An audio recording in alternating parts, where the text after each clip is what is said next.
सर्वे परम नत्विवाहम जातु नास. Arjuna, you were there was never a time when I did not exist, nor there was a time when you did not exist, nor all these kings, nor in the future shall any of us cease to be. That is, Lord Krishna is directly addressing the substance, away from the superficial understandings which we have in this world about the temporary phenomenon in this world regarding the body and the world. So Lord Krishna is pointing out that you, Arjun, and all of us belong to a higher dimension. So it's the basis of the whole Vedic philosophy is the knowledge of the soul. So Lord Krishna is right here starting that. First thing to understand is you are eternal. That's the first lesson. You are eternal, you never die. And therefore, you have to be careful about the actions which you are performing because you don't die. And then, because you don't die, you have to atone, or you have to give account for the actions which you perform. Therefore, any actions which you perform, anytime, you are responsible. देहिनोऽस्मिन् यथा देहे कौमारं यौवनं जरा तथा देहांतर प्राप्तिर धीरस्तत्र न मुह्यति. Arjun may ask, my dear Lord, you are saying I did not exist, but the body will die. The Lord Krishna gives an example to make Arjun understand, and that is Dehinosmin yatha dehi. Yes, you are telling correct. When the body dies, so just like even in this lifetime, you are passing through several stages of the body.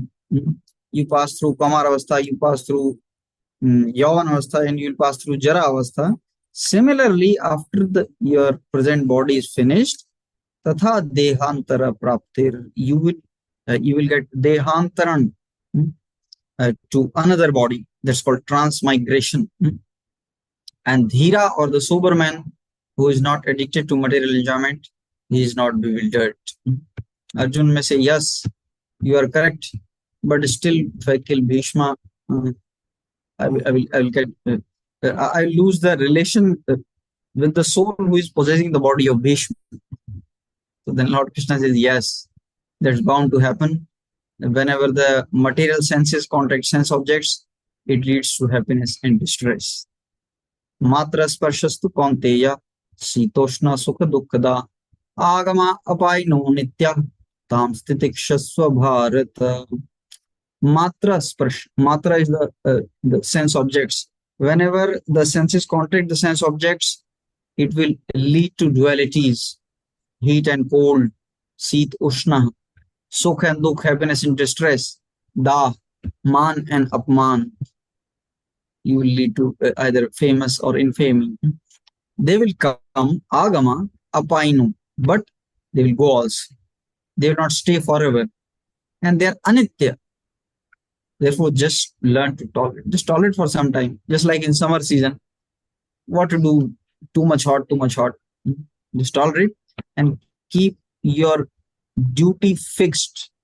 So the whole thrust to Arjuna is that even despite the disturbances caused by the body or the mind includes ego, you have to be focused on your duty. Duty in Vedic scriptures is translated as dharma. Therefore, in any condition, whether you are in happiness or in distress, whether you are miserable or happy, whether you are feeling proud or you are feeling low esteem, you have to carry on. Do not hesitate in doing your duties. Yam hina vyatyanti te purusham purusharsabha samadhukha dukam dhiram somrtatvaya kalpati.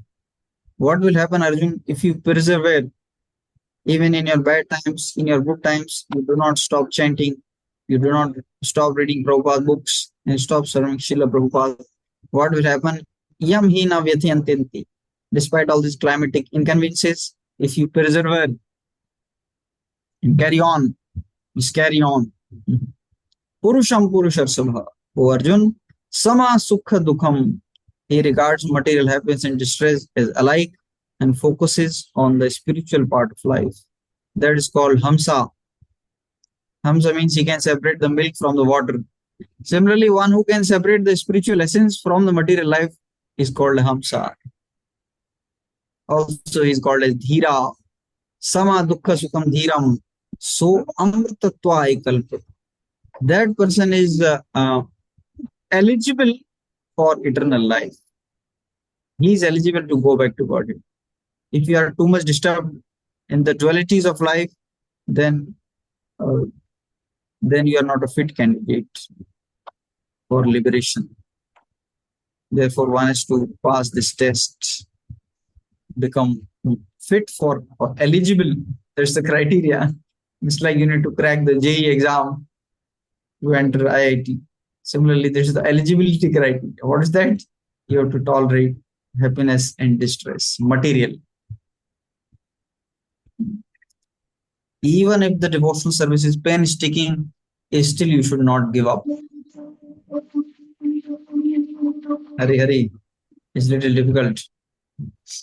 ना सतो विद्यते भावो ना भावो विद्यते सतः उभयोरपि दृष्टोऽन्तस् त्वनयोस्तत्त्वदर्शिभिः.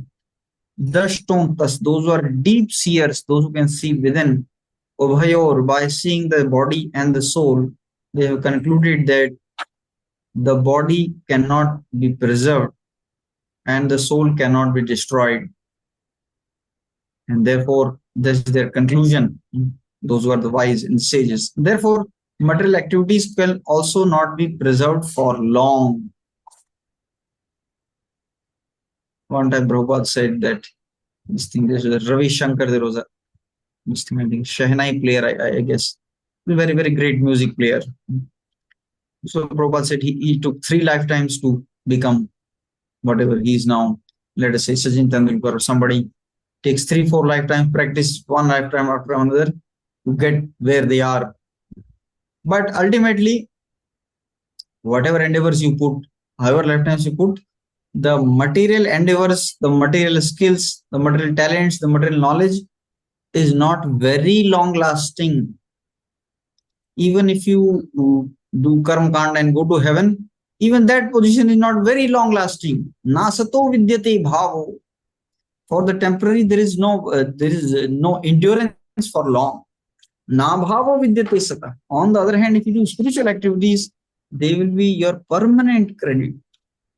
Therefore, all these, we are also discussing all these material activities, people who are doing material, heroes, cricketers, politicians, film stars, all these are big zeros.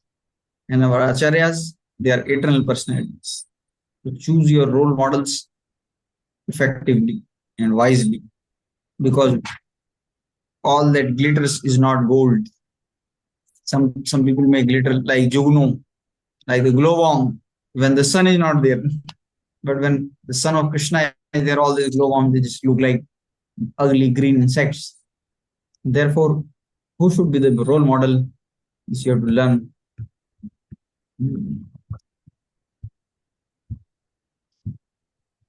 अविनाशी तु तद्विद्धि येन सर्वम् इदं ततं विनाशम् अव्ययस्यास्य न कश्चित् कर्तुमर्हसि. Again, the thrust is put on that avinashi tu tadvidhi yena sarvam. The soul is spread all over the body, and vinasham avyayasyas. One cannot be avyaya, one who is eternal, na kashchit. Nobody can destroy the soul. Don't think that you will kill them. We discussed till this verse, and then we discuss the different properties of the soul, the size of the soul, like that. Let's go ahead, and we have to start from this verse. Antavanta ime deha nityasyokta sharirina anashino aprameyasya tasmat yudhyasva bharata. Antavanta ime deha. The bodies are subject to antaha. They are perishable. Nityas ukta sharirina. But one who is possessing the body, shaririraha, one who is possessing the body, he is nityaha, he is eternal. Who is possessing the body? You are possessing the body. Sharirinaha, ime deha. Sharir is ant, and sharirinaha, the dweller in the body, is said to be nitya or eternal. Anashino, he cannot, nobody can destroy him. Aprameyasya, he cannot be measurable. Tasmad, and therefore Arjun fight. So this statement is an instructional statement. Therefore fight. Now, the some statements, the scriptural statements can be divided into instruction statements and informational statements. So, like we were discussing about, Lord was telling that the body is always temporary, the soul is always eternal. The wise have concluded by studying the nature of both. But in some instructions, they may be imperative. Therefore, Arjun, fight, do some action. So whenever these instructional statements are there, they have to be taken very seriously. The informational statements, they lead us to gain more knowledge so that we can follow the instruction statements. But instructional statements are direct statements, and we have to take them seriously. The Prabhupada says here, the material body is perishable by nature. It may perish immediately, or it may do so after 100 years. It is a question of time only. There is no chance of maintaining it indefinitely. The thrust here is that please don't take the body or the body relations or the bodily conceptions of life too seriously. Anytime this game may be over. The material body of the indestructible, immeasurable, and eternal living entity is sure to come to an end. The body must end, and therefore, an intelligent person or a dhira should give priority to the spiritual. He should have more concern for the spiritual, because the material concerns are only a very short duration. After some time, all material conditions, all material considerations will vanish. Therefore, one Maharaj was saying that this feminist conception, this is a feminist 1, 2, 3, they're also a big illusion. They're all ultimately, after all, you are neither male nor female. And how long this conception will last? Only you are, maybe you last 1 year, say 10 years, 100 years. Even in that, yeah, whole this thing, whole life is built on fighting for feminist rights. So that's a total illusion. You are simply wasting time. Therefore, in any circumstance, one should not waste time in any of the material considerations, because today or tomorrow they will end. Please don't take them very seriously. Modern politicians, modern media, they are taking material considerations very, very seriously. And therefore, exactly this is the reason why we refrain from deep analysis of politics or modern media analysis, because they will bewilder your mind. You will be very much caught up in the current dualities of life, which are very ephemeral and they are only for a very short time. And you will miss the real goal, which is that you are a soul different from your country of origin or your caste or your sex or your occupation. Any of these things don't cling to your original personality. They are simply just like dress. I would have worn a red dress. So there is no point in too much identifying with my red dress, because it's simply a superfluous thing. That's the thirst what Lord Krishna is trying to give Arjun. Arjun was too much concerned about the bodily conception of life. Therefore, Lord is trying to clear him up. Antavanta ime deha. Nityasukta sarira. So, aprameyasya means is immeasurable. Why the soul is immeasurable? It's not that one may discover a microscope who is having a resolution more than the 10,000 of the tip of the hair, and therefore the soul can be visible. It's not like that. Aprameyasya means it is not materially measurable. It's a spiritual thing. So no amount of material instruments can measure it, because ultimately you see with your material eyes, and material eyes are not capable of seeing the soul. Therefore, it is immeasurable. It's not that it is not having any measurement. It is having measurement, but that's not material. That's spiritual. Aprameyasya. And therefore, because it is, you cannot even see it, and therefore there is no point in fighting. Therefore, there is no point that you can kill the soul, and therefore, Arjun, you cannot kill the soul, you fight. Yes. So fighting, why the Lord is telling to fight? Because fighting is the dharma at current. So although the mind may feel lot of pain, the body may feel lot of pain, but the concern should always be dharma. That is the thrust of the actually the entire section. You will see verse by verse.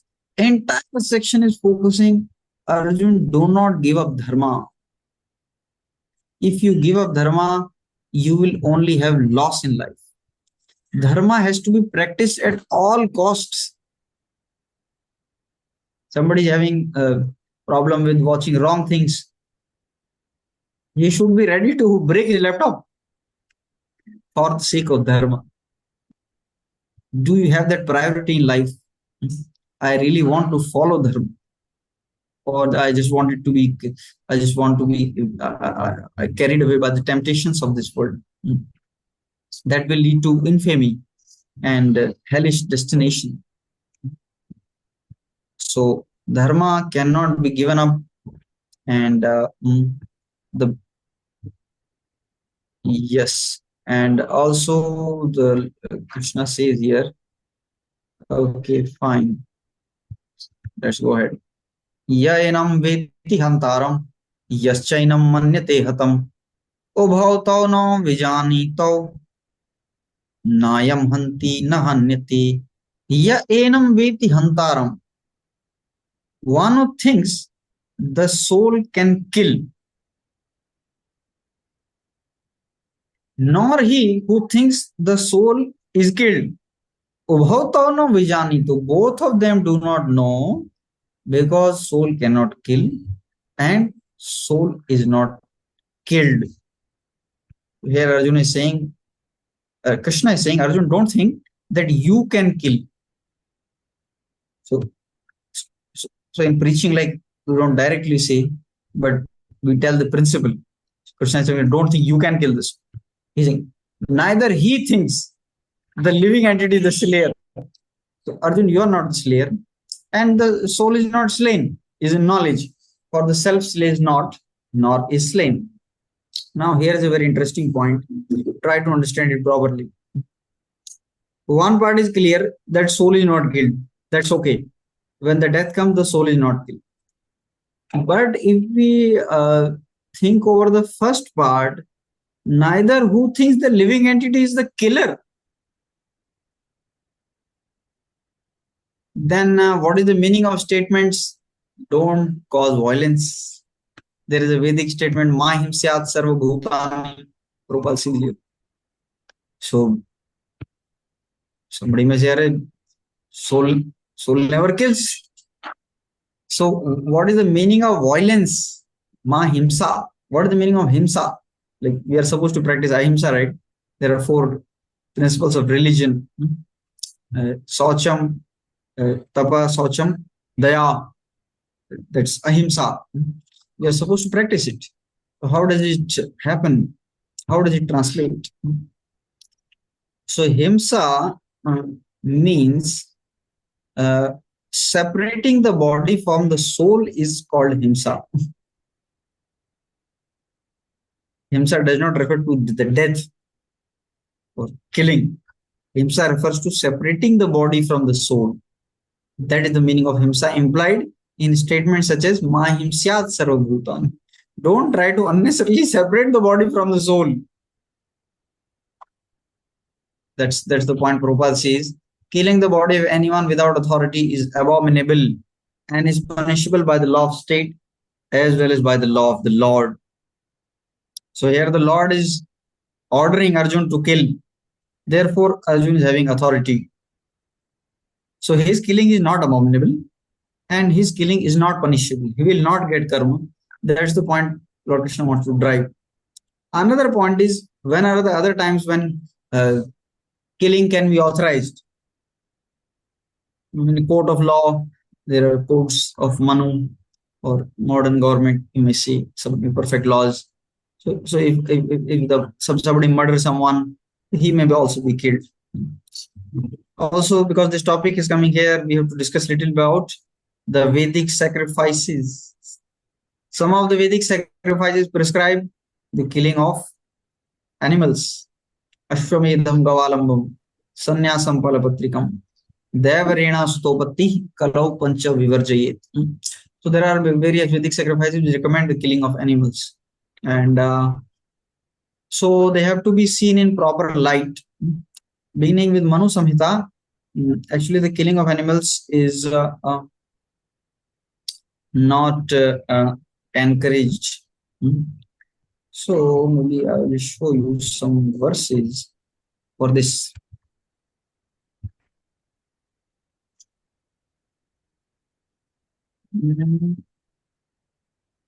Wait a minute.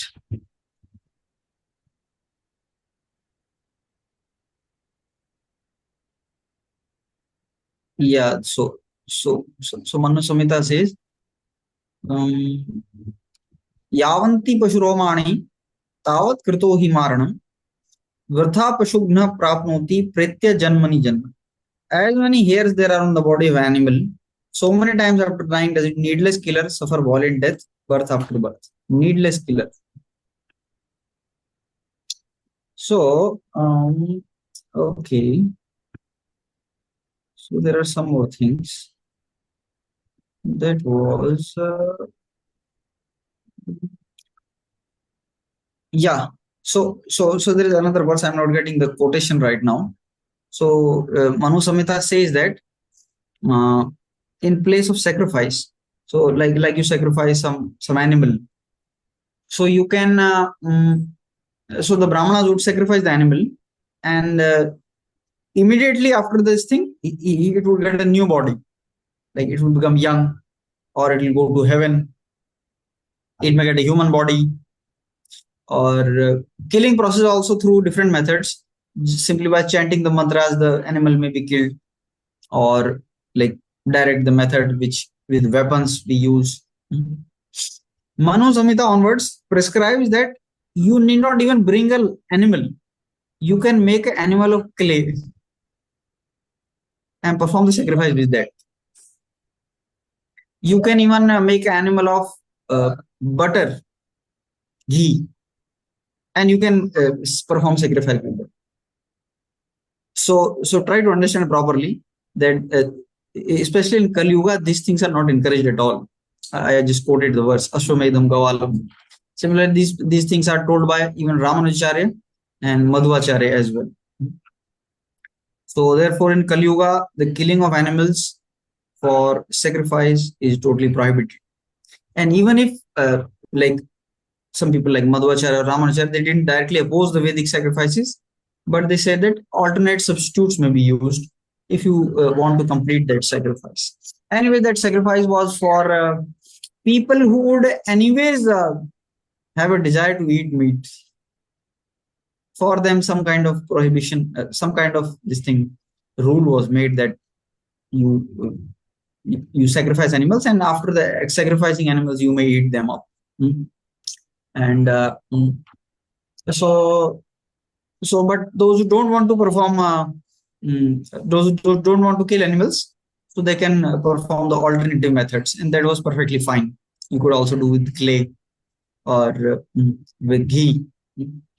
Also like Kali worship, they think that the Kali needs blood, So then, for those kind of mentality people who want to drink blood, but then another verses explain that you can even offer something red, such as red flowers. So need not offer blood also. You can simply offer red flowers, and then Kali Mata is satisfied in that also. So, so we have to learn things properly, not that you just blindly, go on. Yeah, yeah, Vedic scriptures prescribe sacrifice, and we can kill animals and eat them whimsically. Kali Yuga, they are totally banned. Soul neither kills nor killed, and soul and body separation is unavoidable. So then, Arjun, why you are fearing infamy from people who say that Arjun killed his guru? Because ya enam veti hantaram. So there is a verse in Katha Upanishad also, similar verse. Hanta chain mannite hantum. Hanta, the killer, if he thinks I killed, hatas, one who is killed, he thinks hatam, I am killed. Ubhav to no vijanitu nayam hanti nahan. Both of them do not know, because the soul neither kills nor is killed. Violence is only meaning the separation of Atma from body, and that also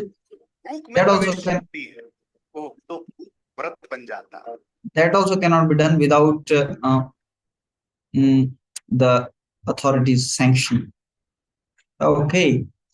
न जायते म्रियते वा कदाचिन नायम भूत्वा भविता वा न भूयः अजो नित्य शाश्वतो यम पुराणो न हन्यते हन्यमाने शरीरे न जायते म्रियते वा. So this first line refers to present life. Soul is not born this life. Soul will not die this life. Nayam bhutva bhavita vana bhuya. It refers to past lives. Neither in the past lives it was ever born, and neither it was neither it met death in the past lives. So the summary of these first two lines is the third word that is known as aja. Ja means born, aja means never born. Soul is never born. Nityaha, it is eternal. Shashwataha, so many adjectives to say the same thing. Eternal, ayam, this. Purana. Purana here refers, Pura, although it is very old, nah, but it's young. Although it is very old, but it is ever youthful, ever fresh. Na hanyate hanyamane shariri. He does not die when the body is died. So its Lord is hammering on the point to Arjun that Arjun, don't think that by the death of the body you can kill the soul. You cannot kill the soul if the body meets death. Na hanyate hanyamane shariri. For the soul, there is neither birth and death any time. Yeah. So now, there is a similar verse in the Katha Upanishad. Jayate mriyate va vipaschit nayam kutascha na bhuvo kaschit ajo nitya shashvato yam purano na hanyate hanyamane sharire. So now, so Upanishad, because Gita is on Gita Upanishad, so many verses mixed together.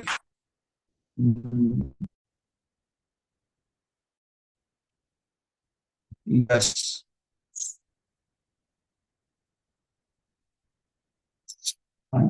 Yeah.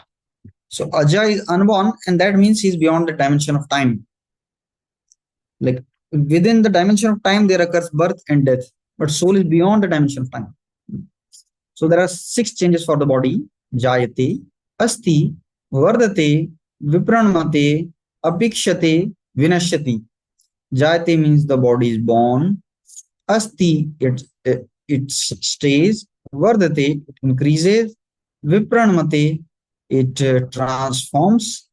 And apikshyate, it decays. And vinashyati, it dies. So, so now this Vedic literatures, they give a very detailed understanding and very clear conception of the soul, mm, which is unfortunately, or what, not unfortunately, but whatever the reason, is not found in many scriptures of the world. The knowledge of the soul given in Bhagavad Gita is very comprehensive and very deep, whereas the knowledge of the soul in other religious texts is mm, not that deep. It's they have some understanding of the soul, which is not the understanding as per Bhagavad Gita. So broadly, there are Western religions, or let us say Abrahamic religions, Christianity, Islam, Judaism, and there are Vedic or religions of the East, Vedic religions, and Buddhism, Jainism. So these religions have different understanding. So in the Abrahamic religions, they they consider the soul to be some reference, to be some metaphorical reference. They don't they don't have a specific understanding that this is the soul. They have a metaphorical understanding, just like, I say, i will uh, I will put my heart and soul in the project. So this kind of understanding of the soul is metaphorical. I'll put in a heart. It's not that the soul will enter the project, but I'll put my entire being into the project. That is the meaning of the saying. I'll put my heart and soul in the project. And therefore, sometimes among these philosophers, there are different opinions. Sometimes they say, the human soul is eternal, animal soul is not eternal. So therefore, we can eat up animals, because anyways, the animal soul is not eternal. So they have different varieties of explanation, and because of different varieties of explanation, the different varieties of activities which they do come out. So, so they may sometimes say different. They have like many branches of philosophy, but some mainstreams. Some of them sometimes said, the people who are like crippled people, their soul is leaking. They don't have proper soul. Sometimes they would say that women don't have soul, and they like burn them up also. Sometimes in the 1500th century, churches were burning up, bewitching women and calling them. So all kinds of mixed up understanding they have. And they also um, they have limited understanding of reincarnation. They think that the soul is born when the mother and father unite, and then it is eternal, because there is no second life. There is only one life. This is the only one life, and therefore the soul is born when the sperm and the ova unite, and then the soul is eternal. Before that, it was not existing. So therefore, they don't believe in reincarnation. They believe that it's only one lifetime. And although in the original Christianity, these kind of theories were not there, but somehow due to modifications, there was a king. The Rome was this Roman Empire took up Christianity, and the king thought that if we introduce reincarnation, then people become lazy. So remove all the sections which promote reincarnation. So they systematically sidetracked all the sections of reincarnation. But actually, Christianity gives hint of reincarnation. Jesus Christ, he saw one man and he said, he saw a blind man, blind from birth. He saw whose fault it is. Is it the fault of this person or the fault of his parents? Why is he born blind? So nobody could answer. So he said that this person uh, is blind to show the God's miracle, and he cured his eyes. So now he actually avoided the reincarnation aspect. But the important point is that he pointed out that whether is this the mistake of the person? Now somebody is born blind. How will commit mistake? If the soul starts from, let us say, when the man and woman unite, when did he have the chance to commit mistake? And therefore, this theory that the soul is born from mother and father is having serious flaws. Then people will question why so much disparity is there. Somebody is born blind. What fault did he do? What his fault? So if he is born blind, then it may lead to either the creator is partial, which is a very dangerous approach to the Supreme Lord. It will lead to a lot of anguish and feelings of negativity about the Supreme Lord's character. Supreme Lord is partial. Or another way is it just happened by chance. Again, it leads to serious problem. The Supreme Lord is not the Supreme Lord because he cannot control. Somebody is born blind, he could not control.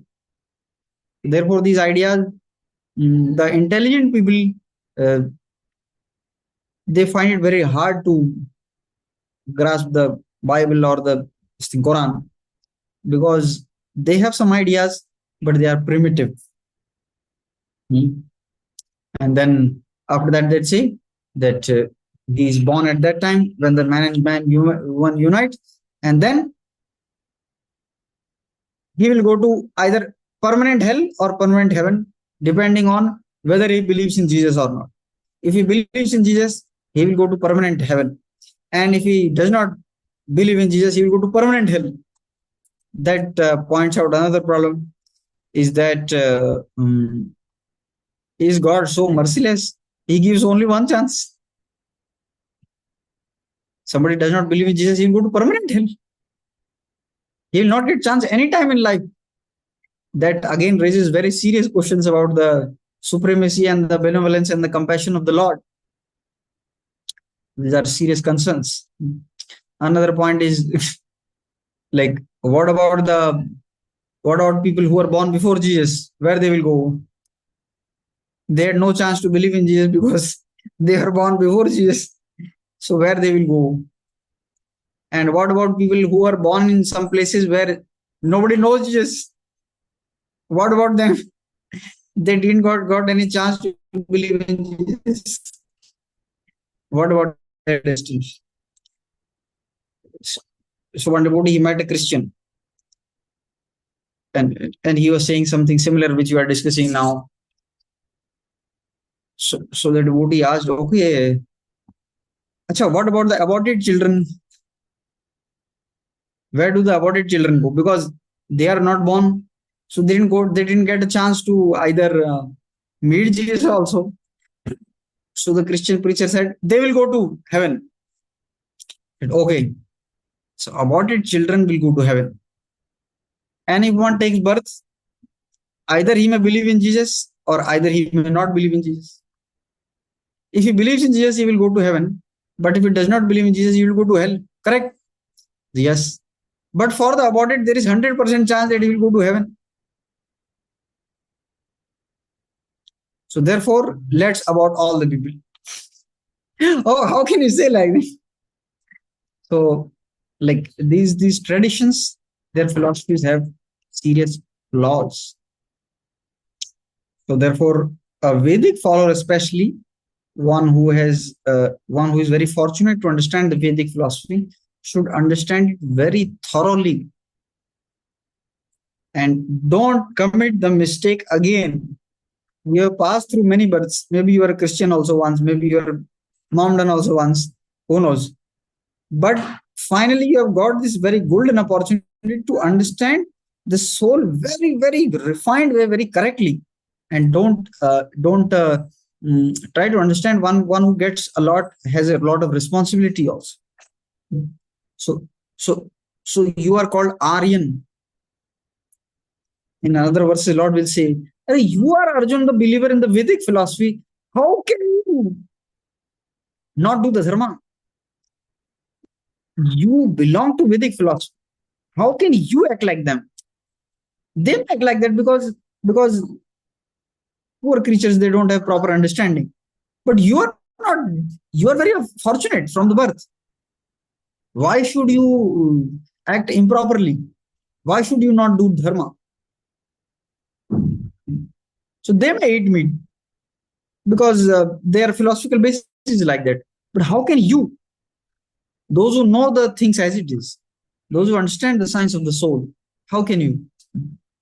This is the regarding some Abrahamic traditions, and even in uh, Buddhism tradition. So they accept reincarnation, but they don't accept soul. They accept reincarnation, but they don't accept soul. So Gautam Buddha, he, the religion of the Buddhism and Jainism, they are like not atheistic per se, but they are pre-theistic.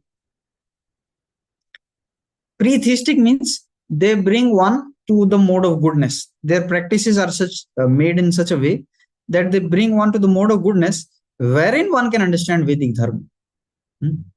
The atheism in the Buddhism and the Jainism is introduced by later people. But Gautam Buddha did not introduce atheism. He simply did not focus on the metaphysics of life. He simply taught some moral principles. So one man came to Gautam Buddha and he asked him, is the soul same as body? So Gautam Buddha kept quiet. Then he asked another question. Is the soul different from the body? Gautam Buddha kept quiet. So the man became frustrated and he went. So one disciple of Gautam Buddha asked, teacher, why did you not answer? You kept quiet. So Gautam Buddha said, he asked question from the level of ignorance, and therefore whatever answer I will give, that will increase in ignorance. Say that Gautam Buddha simply kept quiet on the knowledge of the soul. He did not say anything about it. Later on, what had happened is, see, there is something known as autonomy. So this Buddhist and Jainism, they are offshoots from the Vedas, but they wanted to establish their independent body of knowledge. Otherwise, if they, because the reincarnation, all these are coming from the Vedas, if they also say, then people will say, you are simply offshoots of the Vedas. In order for in the pursuit of their thirst to establish the independent body of knowledge apart from the Vedas, they came up with a lot of speculations. And one of them is, Prabhupada says here, they say that consciousness is not eternal, it's ever changing. They give the example of a candle. Just like candle, so candle is giving light, it's burning. So continuously new this thing, flames are coming up.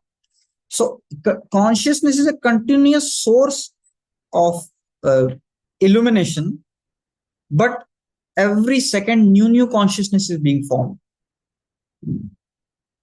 And at the time of death, one candle lights up the another, and therefore reincarnation proceeds.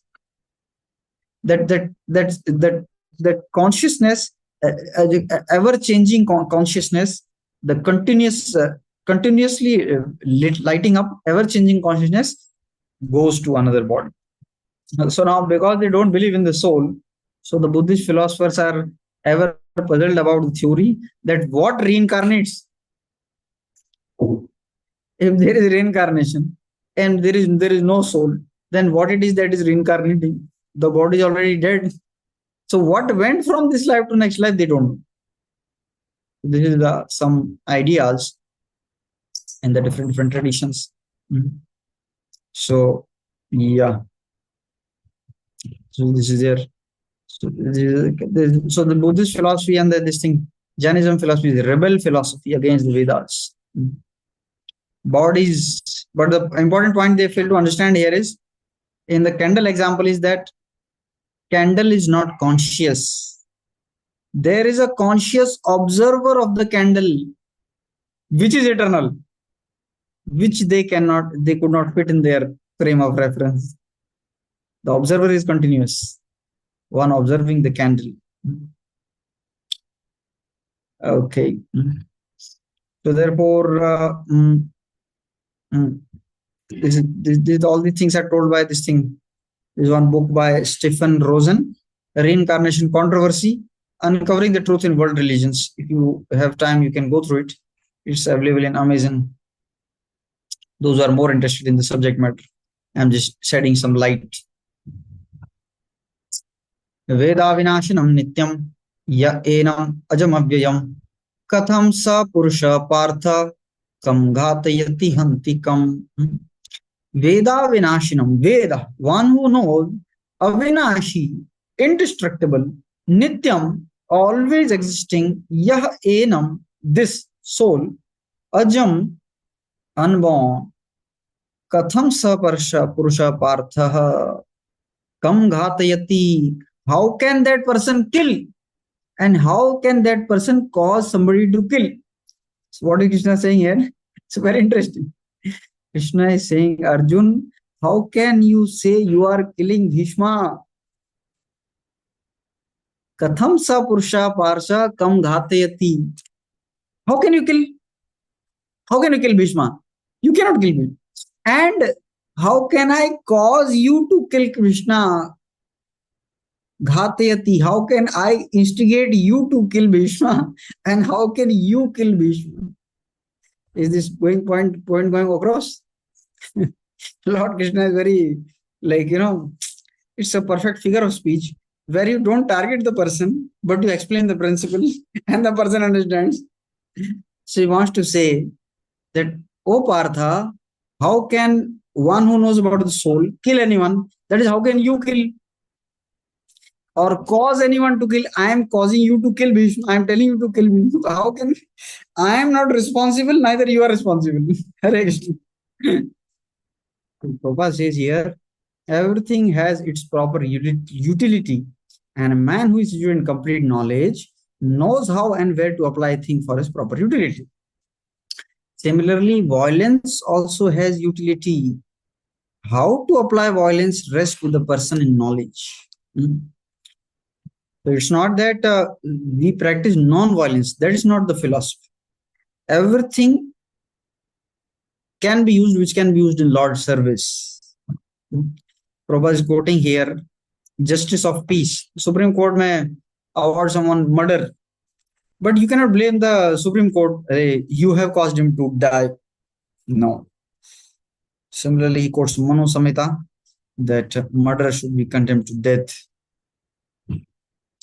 So Lord Krishna is saying here, Arjun, we are doing surgical operation. You are not killing them. You are simply curing them.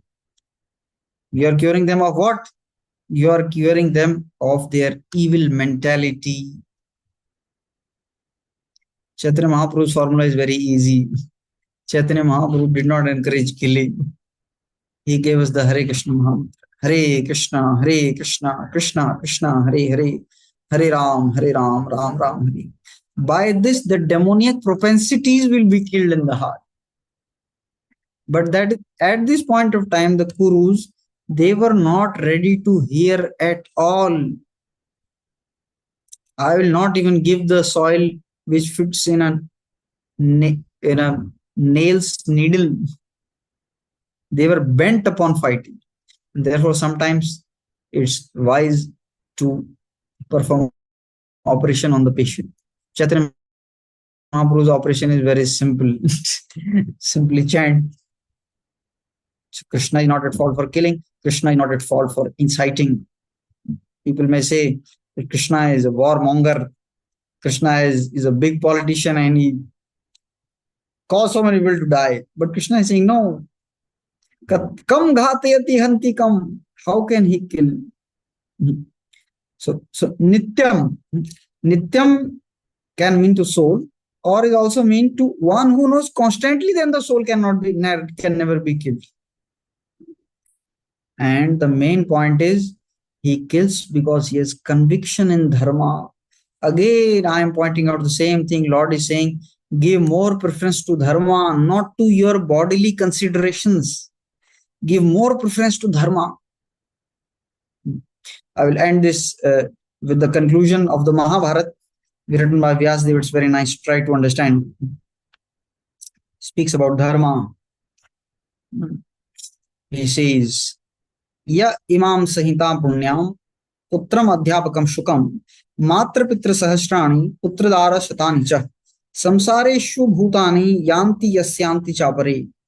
जिन भगवान वेद व्यास ने इस पवित्र संहिता को प्रकट करके अपने पुत्र सुखदेव जी को पढ़ाया था, वे महाभारत के सार उपदेश का इस प्रकार वर्णन करते हैं। मनुष्य इस जगत में हजारों माता पिताओं तथा सैकड़ों स्त्री पुरुषों के संयोग योग का अनुभव कर चुके हैं, करते हैं और करते रहेंगे। These bodily relations you have had thousands of times, thousands of mothers, thousands of fathers, thousands of wives and husbands, meeting, separating. This keep on going on and it will keep on going on. Harsha sthana shastrani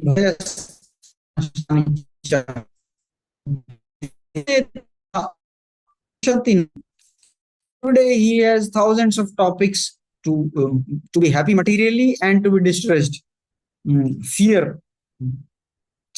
But the pandita or the wise, these happiness and distress is material, they don't apply to them. Why? Urdu bahur viram mesha na kaschit shrunoti me dharmadayascha kamascha kimartham na sevyati. I raise both of my hands and shout, nobody is hearing me. By religion you get moksha, you get kama, you get artha, you get everything. Why don't you follow dharma? He gives his verdict. Najatu kaman bhayan lobhat dharmo teje jivitasyapi hetu nityo dharma sukha dukha tvanitye jivo nityu heturasya tvanityaha. Due to desire, due to fear, due to greed, or even to save life, also don't give up dharma. Dharma is eternal. Happiness and distress are not eternal. You are eternal and your want is not eternal. You will get eternal life when you follow dharma. If you abandon dharma just for the sake of man apman, sukh dukh, labh hani, displeasure of relatives, then you will be ultimate loser in life. Thank you so much. Valuable time. Any question anyone has?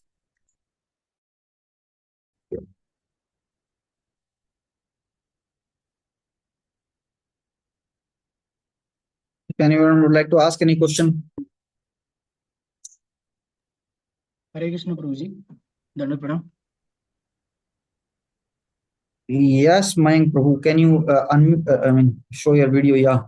Yes, Prabhuji. Speak up. I had this question that we know that we are not this body, we are soul.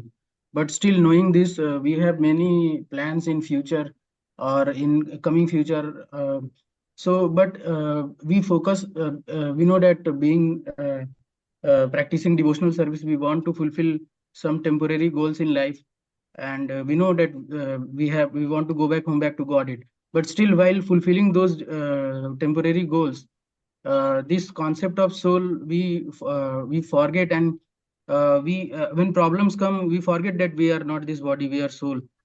Suppose, for example, in coming in future 6 months or 1 year ahead, we want to achieve some goal, and if we don't achieve that goal, some of us they go into depression or things like that happen with many people I have seen.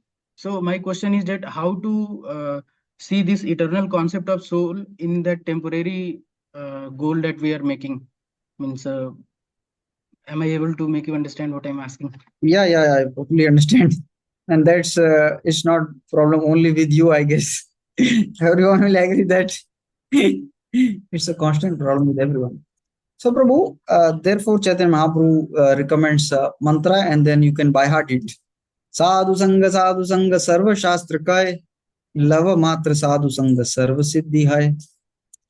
So you need to have very powerful association of devotees. Sadhu Sangh, sadhu. Again and again, they will realign your priorities. Just like you heard today. So immediately these kind of questions are coming in your mind. Otherwise, if you were not had like this lecture, these kind of questions will also not come. Mind is constantly making us roam. We have passed 50 years of Brahma. Never a single time we thought about Bhagavad Gita. How much long mind has carried you? Just imagine. What's the power of mind? First time, maybe in 50 years of 50 life years of Brahma, you are getting this question. That's due to saintly association. So just keep it a point that this compass has to be always set. The boat will go here, there. It's not topple over. Just make sure keep on the compass of the devotees. Sadhu Sangh. Again and again, we need association of devotees.